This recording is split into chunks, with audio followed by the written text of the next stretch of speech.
Sir Keir Starmer continues to flip-flop on vaccine passports. We talk about a Hartlepool by-election, and Sadiq Khan introduces his new Green Deal.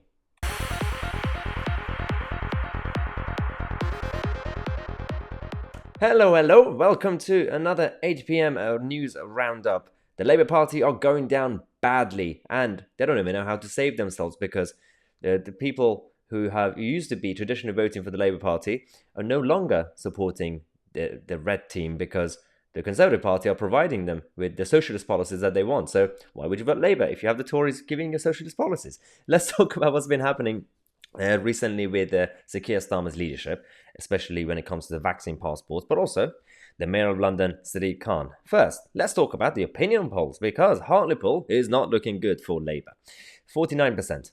The Tories have gone up 20 points to 49%, and the Labour Party are currently on 42%. This by-election that's going to happen in a couple of days, clearly is going to be won by the Conservative Party, and Hartlepool shouldn't be a Tory place. Well, traditionally, things have changed. And as you can see, the other parties, you got the Northern Independence Party, who are the third party, but on 2%.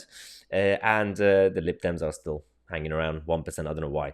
But this whole issue, and I'm going to tell you why this is happening, because it's kind of funny, but it's not funny, because 7% of voters in Hartlepool haven't heard of Sir Keir Starmer. 7% of voters don't even know who Starmer is. This was the problem that Ed Miliband had between 2010 and 2015.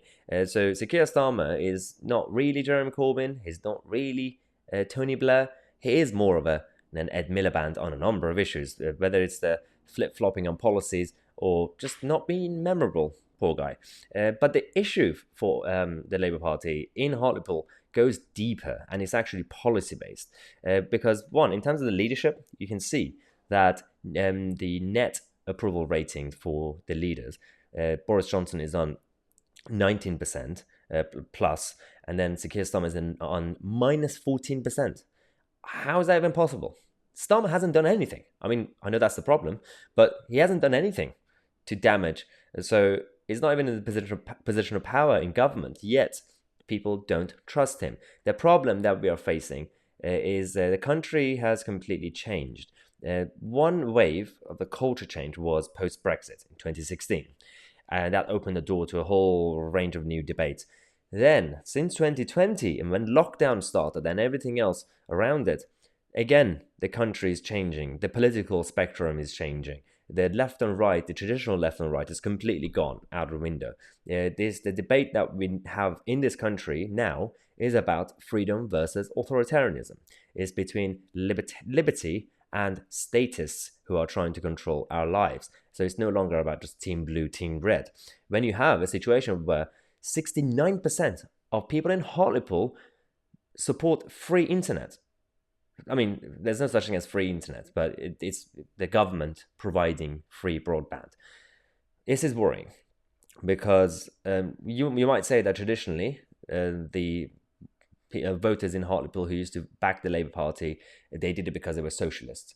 And now they're going with the Tory Party because they're providing the same socialist ideas. It's not necessarily socialism. It's quite similar, but it's not. It is more of a big government authoritarianism. They want the nanny state. We have seen with everything since 2010 how successful the media and politicians were into creating this atmosphere of fear in our country. The majority of people in the opinion polls are not only in favor of lockdowns or mask wearing or things like that. Some of them are going too far in terms of let's just have restrictions until 2030. Why not? Let's just have let's ban handshaking permanently. The opinion polls are showing this, and it's not just because the opinion polls are wrong or inaccurate. The margin of error is not even close to it. So it's because of what's been happening, and there is a new debate. There's a new battle of cultures when it comes to the ideas of liberty and statism, and this is worrying. And the reason I say that is because the Labour Party have nothing to offer. On the health passports, vaccine passports, we can see that the Labour sources have been saying different things. Initially, they were going to completely oppose it, then support it. Now they're on, just again, flip-flopping on the fence. One of the Labour sources have now said that on the basis of what we've seen and discussed with ministers, we oppose the government's plans for domestic vaccine passports. They appear poorly thought And well, that's good. That's true. I agree with the Labour source. And they say that will put added burdens on businesses and run the risk of becoming another expensive Whitehall project that gets outsourced to friends of Tory ministers. Okay, so technically, the Labour source is correct.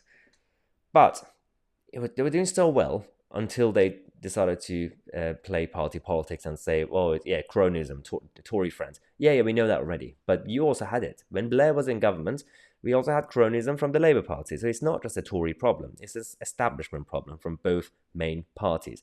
But the Labour source is correct that the idea of domestic passports is illogical, not really workable, and is going to create more issues when it comes to businesses and individuals. It's not just civil liberties, it's just every aspect of our lives. This is why the Liberal Democrats, who somehow are coming up, not in the opinion polls, but in terms of good ideas, they are opposing these restrictions.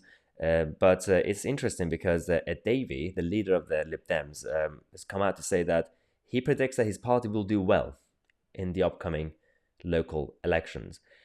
Unfortunately, you won't, Ed, because, and he's also said he won't resign if the Lib Dems don't do well. There's a problem. You can see in the opinion poll, the Lib Dems are not doing well, despite the fact that they're currently supporting good ideas. Not extending the lockdown powers until September, being opposed to the domestic passport. It's because, as I said, since 2020, the media and politicians have successfully scared people. So actually, there's a big chunk of the population right now, because of public health and everything else around it, wouldn't support Lib Dem ideas or liberal ideas, wouldn't support the freedoms that we are fighting for. That's why this is, again, a battle of ideas. And it's going to last longer than we think. It's not just for the next couple of months or few months. It might be years that we have to fight again to promote liberty and freedom. But yeah, the Liberal Democrats are not going to do well. The Labour Party in Hartlepool, that's a whole different problem, considering when you have on the other side the Mayor of London in London with the Metropolitan Liberal voters. He's providing different type of policies. So the Labour Party in the south cannot do the same what they do and win the voters in Hartlepool or Scotland. So Sadiq Khan, City AM reported that he's coming out to change the names of the London Overground lines. Well, name the Overground line. So the idea behind kind of creating or giving identity to tube stations and tube lines and train stations, I don't understand what's happening here, but clearly Sadiq Khan thinks that this is what Londoners want. This is the priority for London. So Sadiq Khan has pledged to give individual names to London Overground train lines if he's re-elected as mayor. In his manifesto, he said that the London Overground network has grown considerably over the recent years, and that to reflect this, I will launch a program to name individual routes, giving each its own identity. As if we didn't have enough problem with identity politics, we're going to make trains woke. Yeah, let's do that. Because we know what the Labour Party do in these situations. We know what the Labour Party did in Birmingham. The Labour Council in Birmingham, when they decided to change and name streets and giving street names their own identity. We came up with these ideas. Humanity Close, Equality Road, Destiny Road, Inspire Avenue, Diversity Grove, Respect Way, which the last one is quite tricky because Respect is also a political party, so or was, so they're kind of accidentally endorsing a different party. But it's an embarrassing situation. Why is it that Sadiq Khan thinks the priority for Londoners is to give identity to train lines and train stations and windows? And I don't understand what's going on with London, but this is what we are dealing with. The same mayor of London who is also introducing his new Green Deal, and which apparently will support 175,000 jobs. But God knows how and what that means, because we know in the past when authoritarians, whether the socialists or the small c conservative authoritarians, have introduced big projects like this using government, it's always public sector jobs, and it's always fake jobs and non-job jobs, and they will actually cost normal private enterprise jobs. So you're going to destroy the economy and ordinary people's lives just so that you could have some sort of number for your own election pledge, so that when you finish your term as mayor, you say, "Well, look at me, I created 175,000 jobs," even though hundreds of people by then would have lost their lives on the streets of London because it's not safe, and a lot of people lost their jobs and businesses. And again, black cab drivers not supported by the city con. But no, the Green New Deal, that's a priority.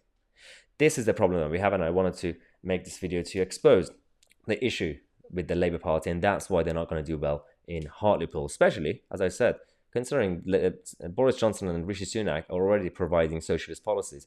Why would they go with the Labour Party when there's already a socialist party in government?